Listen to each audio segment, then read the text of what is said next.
Hi, everyone. Judge Andrew Napolitano here for Judging Freedom. Today is Monday, May 5th, 2025. Alastair Crooke will be here with us in just a moment. Can Donald Trump close the deal with Iran and on Ukraine?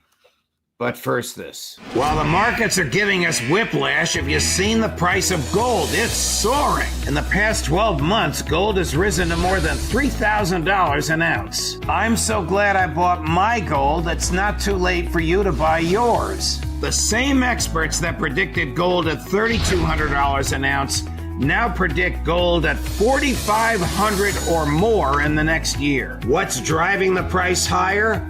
Paper currencies. All around the world, they are falling in value.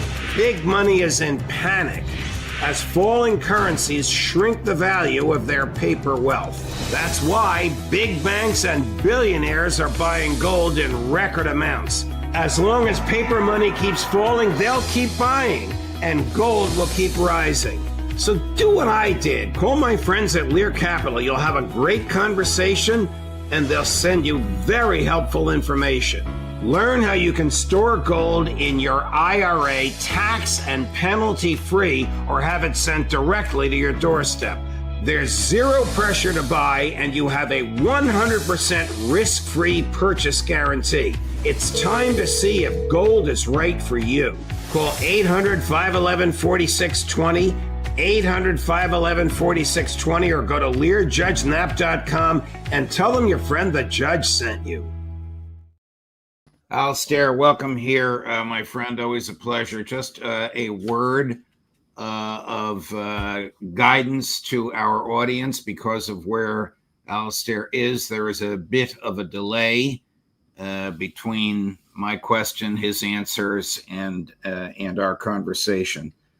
Before we start, thank you, Alastair. Before we start on whether or not Team Trump can make a deal to bring about peace, to bring about a resolution of the nuclear issue with Iran, to resolve the special military operation in Ukraine. First, the breaking news this morning.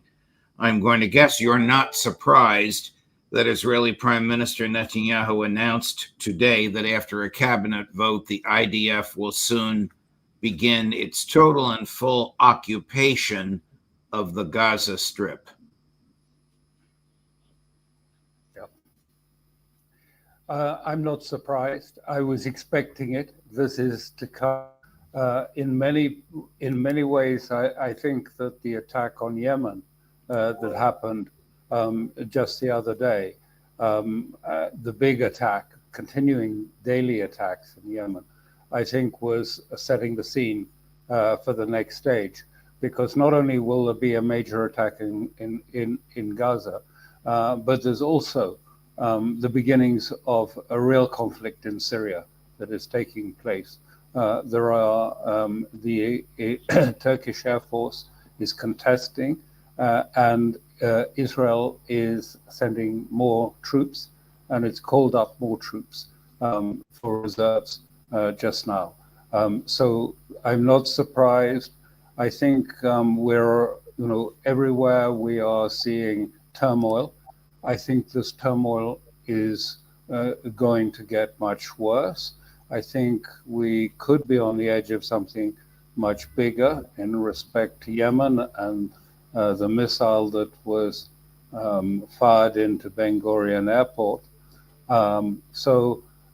Yes, I think we will see the next stages. And I think we're doing it into a sort of void because I don't think there's a strategy in the White House about what to do about either Ukraine conflict and also what to do about Iran. Iran, of course, is the most obvious one at the moment. It's been threatened because of what happened with the missile striking Ben Gurion. So we are at the edge, I think, of something bigger. The United States military attacked and destroyed a detention center in Yemen and killed 63 people that were confined in the detention center. No apology, no argument that this was of some military value. Is there any purpose whatsoever to America waging war on a defenseless Yemen other than to please Benjamin Netanyahu? None. And furthermore, it's not working. I mean, it is quite clear that the Houthis, Ansar Allah, are as strong and as determined as ever. They have more missiles, they have them ready, and I'm sure we can see a repeat of what happened just recently at Ben Gurion. No, it is not. It was originally, I think, intended to be, if you like, a warning shot ahead of the attack on Gaza, a warning shot fired at Yemen ahead of the attack that is now unfolding on Gaza. But of course, Pete Hegseth, the defense secretary, said very clearly, we hold Iran responsible for this. Iran is the one who's responsible, and it will have to bear the consequences of what is happening. So we are here in Iran. I mean, essentially, I think what we're seeing is that Trump has really trapped himself in a box on Iran, because, as you know, I've been following the JCPOA for many years, more than a decade, and what we're seeing is a repetition of all the old formulas that we've already seen have been tried and discarded. Bringing in enriched uranium from overseas, of some form of also the attempt to try and do further inspections, technical limitations, the whole process of the JCPOA trying to look at new ways of doing it. We've been through all of those. We've done those, and it didn't work, and is regarded in much of if you like, much of Washington as being not a success, but a failure. The old JCPOA formula, the warmed up Obama one. So it's understood, that this is a sort of box, and it's very hard to see the way out of this. I mean, I think the only way out, possibly, but I don't think it's going to work, and I don't think it's going to be done, is that Trump should go back, and his team should say, look, we're approaching this in the wrong way, just simply trying to go rehash old history. What we should be doing is saying this should be an arms limitation affair, an arms limitation, a system, a negotiation, such as happened with JFK in the wake of the Cuban Missile Crisis. With Khrushchev. And he spoke then. JFK had his contacts directly with Russia.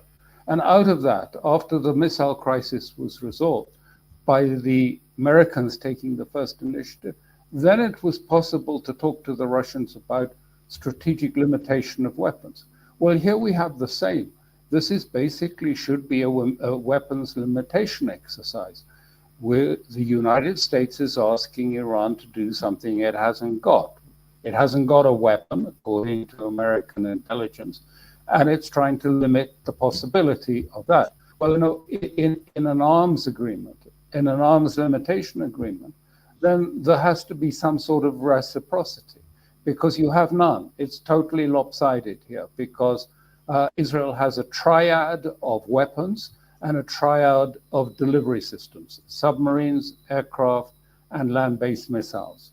And you're asking one side, if you like, to enter into an arms limitation agreement and not imposing anything on the other side. It's obviously not going to hold. It may temporarily hold, but it won't last in the longer term.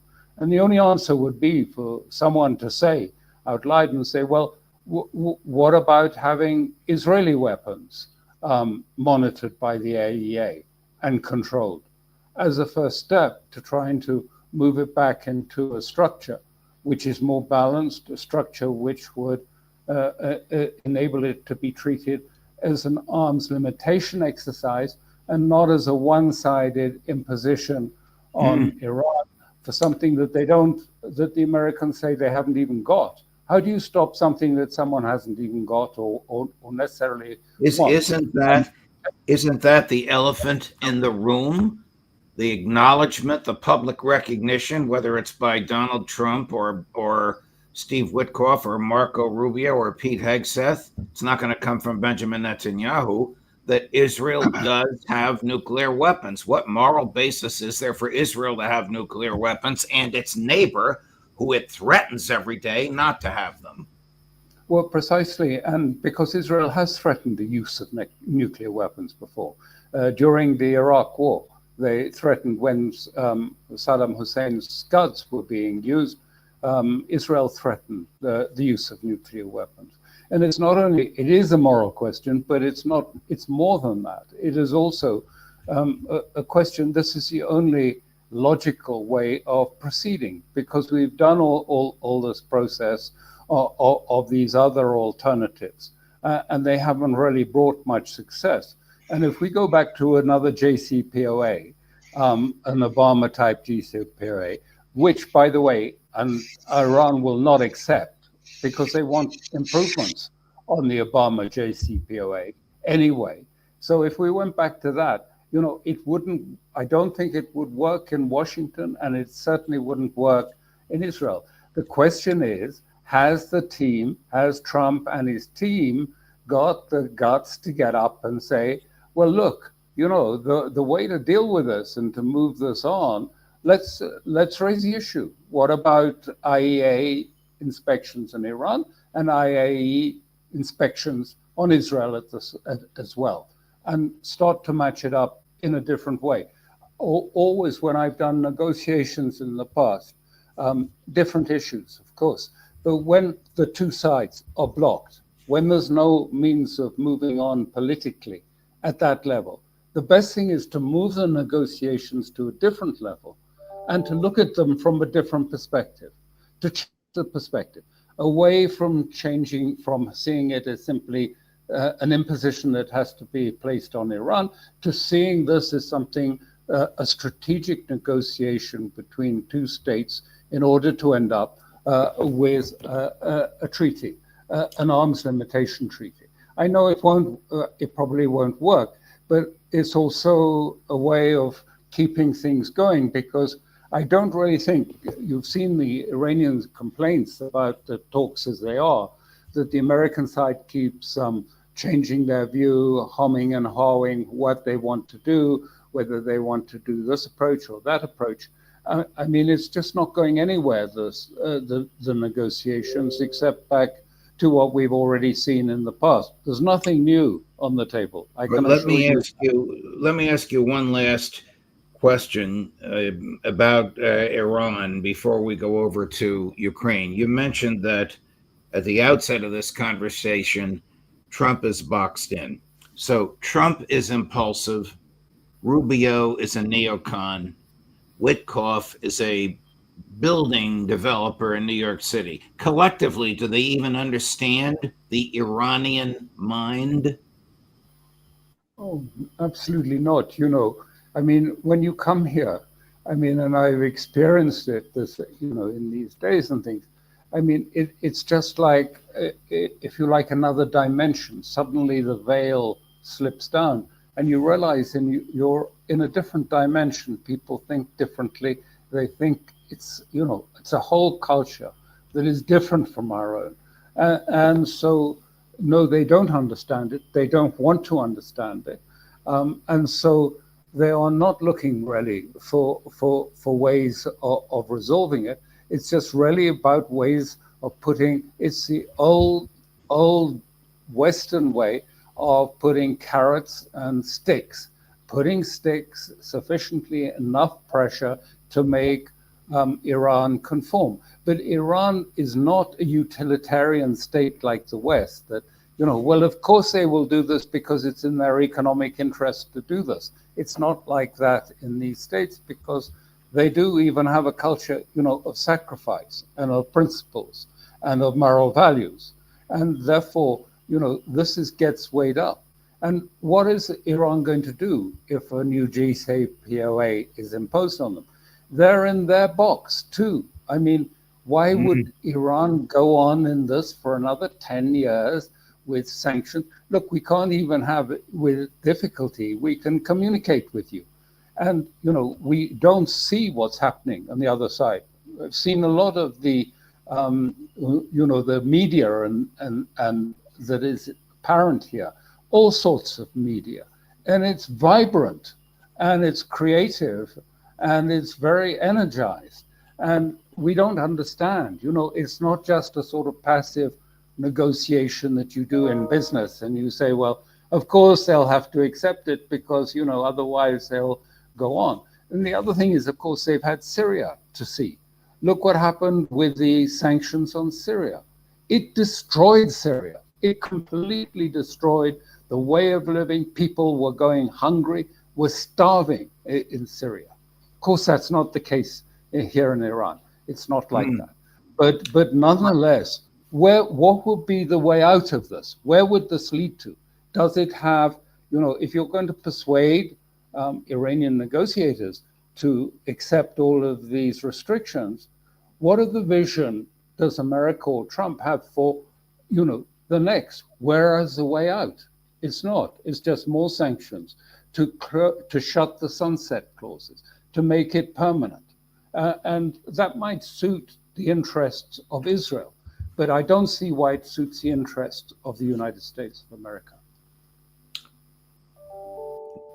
What did Trump accomplish, if anything, by claiming that the Russians lost 1 million troops fighting in Ukraine and by unleashing General Kellogg with a NATO-generated proposal that's dead in the water? Why would these things have happened while his negotiators are trying to bring about an amicable resolution of the special military operation? It happened because his team has not done the homework, has not done the preparation. There were some basic assumptions under the Kellogg proposals. One assumption was that Russia is very vulnerable to sanctions and would be very affected by imposition of sanctions. The second one is that Putin has lost 1 million men, as Trump said in early January. And the third assumption was that it is, if you like, a frozen conflict. It's a stagnated conflict. All of those assumptions are absolutely wrong. And we know that. We've been talking about it. Many of your the people coming on your program have said how clearly these things, each one of them was wrong. But it led Trump in January to say, Putin is ruining his economy.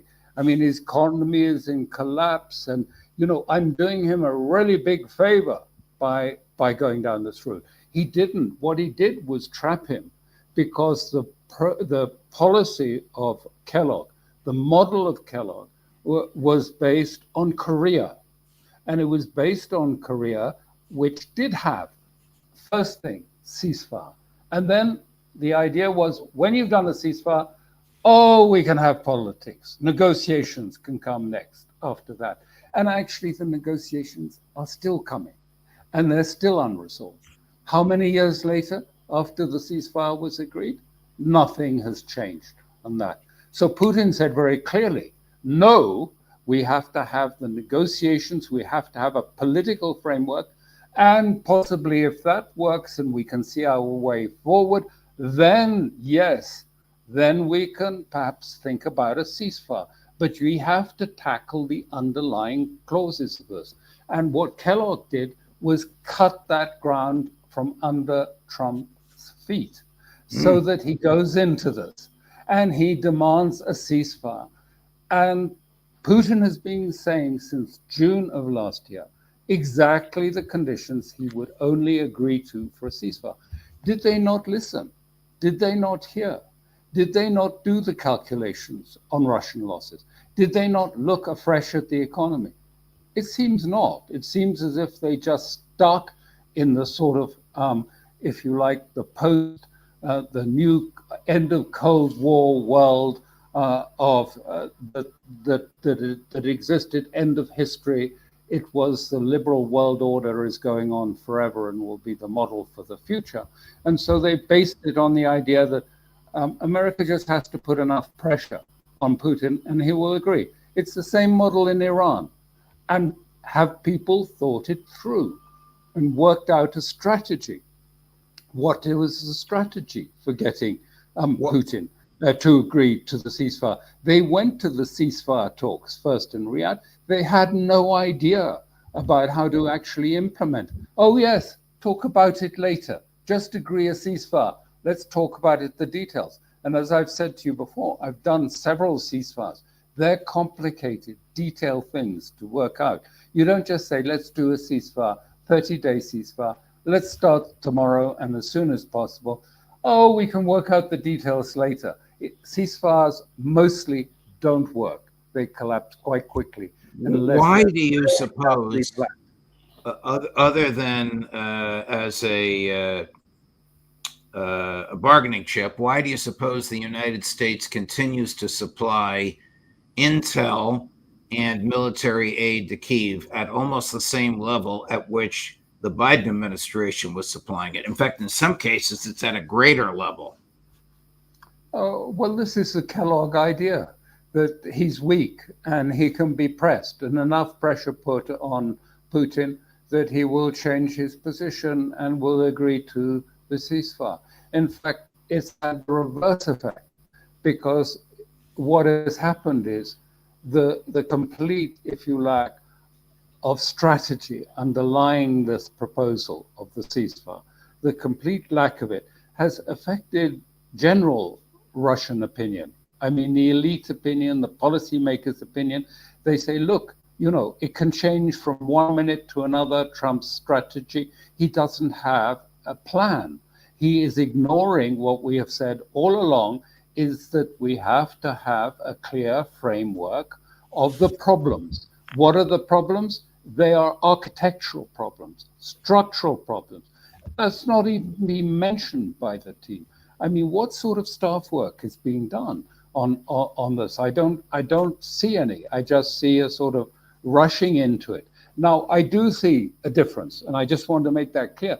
I think that on the internal side, in terms of the change of the new, if you like, rebalancing of the American economy, Trump has had a vision. He has a team that has put work in it over several years. I don't know whether it will work. It may or may not, but I do think there was a vision there. Whereas he went into his foreign policy side, these two crucial foreign policy areas, with no strategy and no teamwork. I mean, there should have been a very careful preparation and working out of a strategy for how to deal with Russia in this period. Unless this is sort of a good cop, bad cop, Witkoff, the good cop, Kellogg, the bad cop, I just don't understand why General Kellogg is still out there, because he is not taken seriously at all by the Kremlin. And the most important thing is that the Kremlin does not see that Trump deals with us. They don't see, they see, okay, you want a ceasefire and you talk about it, but why don't you stop the intelligence sharing? Why don't you stop the weapons? What you don't even say clearly that if there were a ceasefire, America would stop the weapons supply, would stop the intelligence sharing. Even that is left obscured in the Kellogg plans. So, I mean, really, the situation is, I think, both in Moscow and here in Tehran, people are waiting to see, you know, is Trump able to get a grip of his own constituency, whatever that is? It's mixed populists and also hawks in his constituency, in his team, until we see him actually showing that he has got control of his own team and is prepared to influence it. We still don't see the same thing in Gaza. Right. He Right. hasn't said no.